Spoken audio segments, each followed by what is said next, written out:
صلوات۔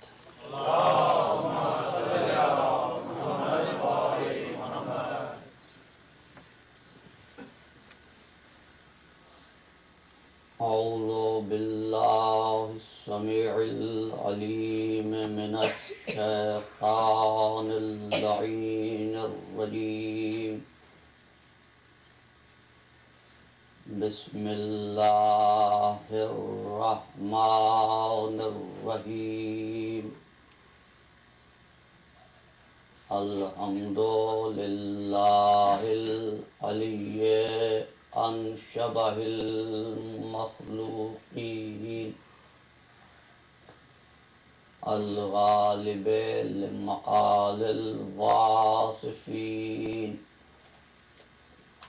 الظاہر بعجائب تدبیرہ للناظرین، الباطن بجلال عزتہ عن فکر المتوہمین، العالم بلا اکتساب ولا ازدیاد ولا علم مستفاد، المقدر لجميع الأمور بلا ربية ولا ضمير، الذي لا تغشاه الظلم ولا يستضيء بالأنوار، لا يرهقه ليل ولا يجري عليه النهار، ليس إدراكه بالأبصار ولا علمه بالأخبار، والصلاة والسلام على نبيه الأمي، أرسله بالضياء وقدمه في الاصطفاء، فرتقى به المفاتق وساور به المغالب، ذلل به الصعوبى وسهل به الهدون، حتى سره الضلال عن يمين وشمال، نور الأول مخلوق الأفضل أبي القاسم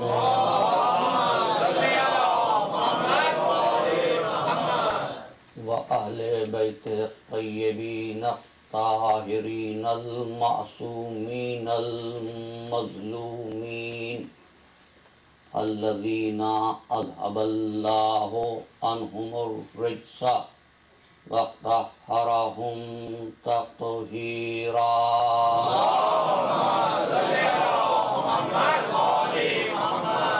أما بعد فقد قال الله تبارك وتعالى في محكم كتابه المبين وهو أصدق الصادقين، بسم الله الرحمن الرحيم، إن في خلق السماوات والأرض واختلاف الليل والنهار والفلك التي تجري في البحر بما ينفع الناس وما أنزل الله من السماء ماء فأحيا به الأرض بعد موتها وبث فيها من كل دابة وتصريف الرياح والسحاب المسخر بين السماء والأرض لآيات لقوم يعقلون۔ اللهم صل على محمد وآل محمد۔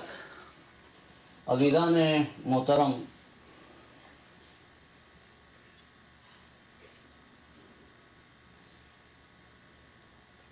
اپنی زندگی میں ہمارا واسطہ دو قسم کے امور سے پڑتا رہتا ہے۔ ایک تو وہ امور و معاملات ہوتے ہیں جن میں لوگوں کے درمیان کچھ اختلافات موجود ہوتے ہیں، دوسرے وہ امور ہوتے ہیں جن پر سب کا اتفاق ہوتا ہے۔ انسانی فطرت یہ ہے کہ وہ ان امور کی جانب تو متوجہ ہوتا ہے جن امور پر اختلاف ہو، لیکن ان امور پر بہت کم توجہ کی جاتی ہے جو متفق فیہ امور ہوتے ہیں۔ مثلا ملت اسلامیہ میں اختلاف ہے مسئلہ خلافت پر، تو مسئلہ خلافت پر مباحثے بھی ہوتے ہیں، مناظرے بھی ہوتے ہیں، کتابیں تحریر کی گئی ہیں، تقریریں ہوتی ہیں، اور اس بحث کے نتیجے میں کچھ نہ کچھ حقیقت ہے جو سامنے آ جاتی ہے۔ لیکن متفقہ امور کی جانب چونکہ لوگ متوجہ نہیں ہوتے، اس پر تو اتفاق ہی ہے، لہذا متفق امور کی حقیقت سامنے نہیں آتی۔ مثلا سب کا اتفاق تھا نبوت پر، اس لیے نبوت پر اتنی بحث نہیں ہوئی، جبکہ میں یہ سمجھتا ہوں اور ہمیشہ یہ کہتا ہوں، خلافت کا اختلاف پیدا ہی اس لیے ہوا کہ شان نبوت اجاگر نہیں ہوئی۔ اب سب کا اتفاق ہے اسلام پر تو سب مسلمان، لیکن اسلام کیا ہے؟ میری تمہیدی گفتگو اگر آپ کے ذہنوں میں ہو کہ تعریف مسلم پر اکابرین متفق نہیں ہو سکے، بس اتنی سی تعریف باقی ہے۔ من قال لا الہ الا اللہ وہو مسلم، جو لا الہ الا اللہ کہہ دے وہ مسلمان۔ اس کے باوجود کہ لا الہ الا اللہ کہنے والا مسلمان ہے، ایک مسلمان کی طرف سے دوسرے مسلمان کے لیے تکفیر کے، کفر کے فتوے جاری۔ انہی متفقہ امور میں متفقہ اجرام ہے جس کا نام نظام شمسی ہے، زمین و آسمان و آفتاب و مہتاب۔ کس کو اختلاف ہے آسمان و زمین سے، آفتاب و مہتاب سے؟ لہذا اس پر نہ گفتگو کی گئی، نہ اس پر سوچا گیا، نہ اس پر مباحثے ہوئے۔ حقیقت یہ ہے کہ اسلامی مظاہرے کا پتہ اگر کہیں سے چل سکتا تھا تو اختلاف لیل و نہار سے، تخلیق سماع و ارض سے، تخلیق سماع و ارض۔ خلاق عالم نے نماز پڑھنے والوں کی تعریف نہیں کی،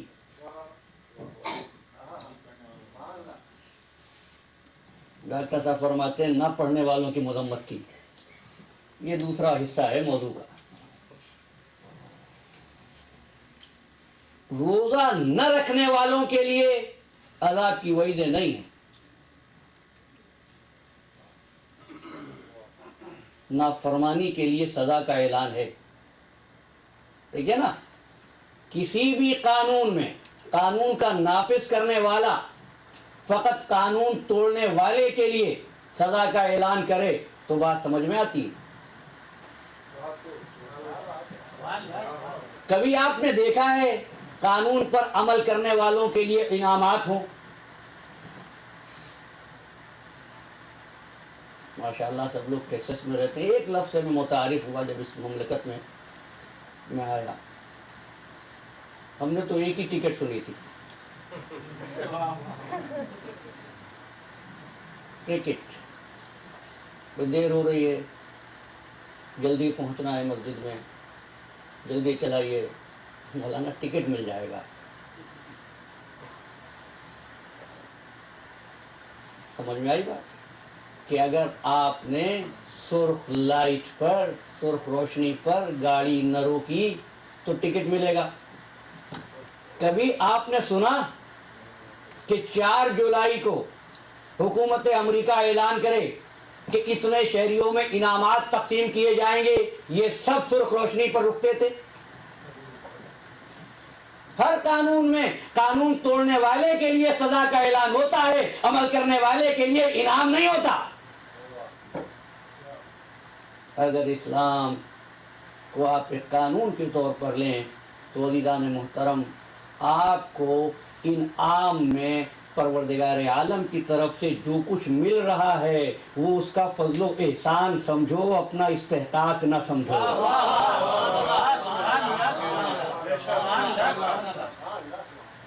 اپنا استحقاق نہ سمجھیں۔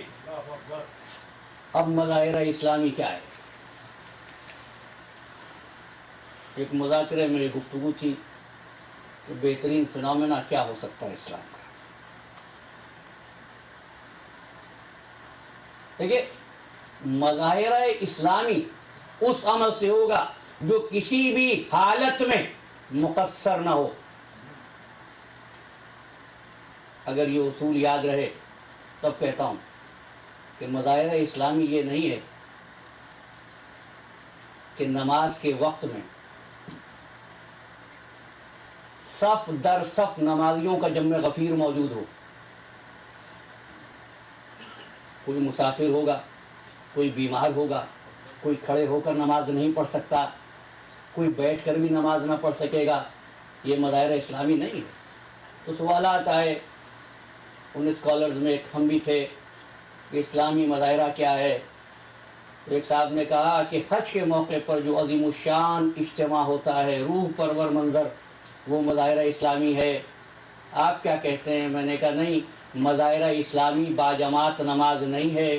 توجہ، مظاہرہ اسلامی ماہ رمضان کے روزے نہیں ہیں، ماہ ذی الحجہ میں روح پرور اجتماع مظاہرہ اسلامی نہیں ہے. کہا پھر مظاہرہ اسلامی کیا ہے؟ تو میں نے عرض کیا سورج روزانہ مشرق سے طلوع ہوتا ہے، یہ مظاہرہ اسلامی ہے.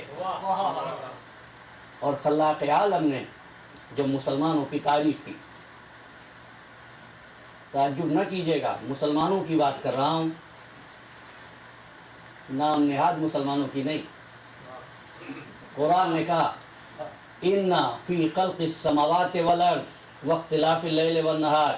یہ وہ لوگ ہیں جو زمین و آسمان کی خلقت پر غور کرتے ہیں، رات اور دن کے آنے جانے پر غور کرتے ہیں. ہماری تخلیقات میں صاحبان عقل کے لیے نشانیاں ہیں. عزیزو، غور وہی کرتا ہے جو عقل رکھتا ہے. اور اگر آپ مکتبہ فکر سے عقل کو نکال دیں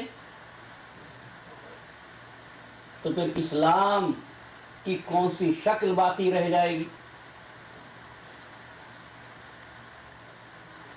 یہ عقل کے در پہ کیوں ہو گئے؟ اقبال نے بھی ایک بات کہی تھی، عقل محو تماشائے لب بام رہی.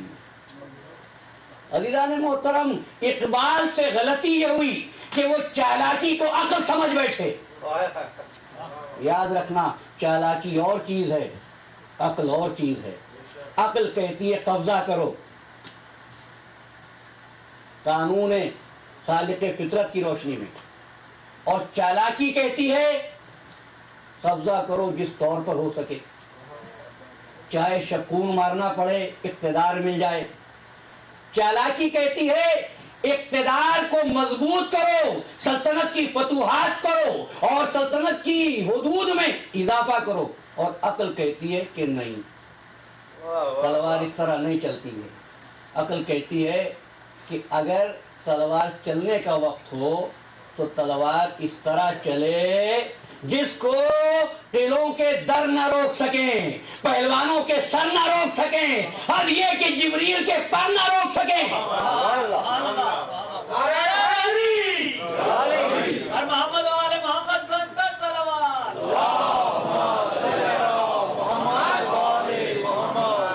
اور اگر تلوار بند کرنے کا وقت ہو تو بڑے بڑے بزدل گلے میں رسی ڈال دیں، پر کو جھکا لو. عقل کہتی ہے سونے کا وقت ہے تو ایسا سو کہ صبح تک کروٹ نہ لو.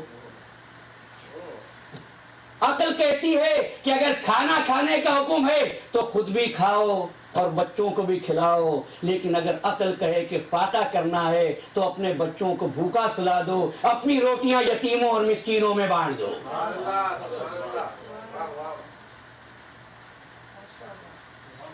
عقل اسلام کی اساس، عقل اسلام کی بنیاد. عقل جو تمہیں سوچنے کا طریقہ فراہم کرے، جو فکر و تدبر سے آپ کو آگاہ کرے.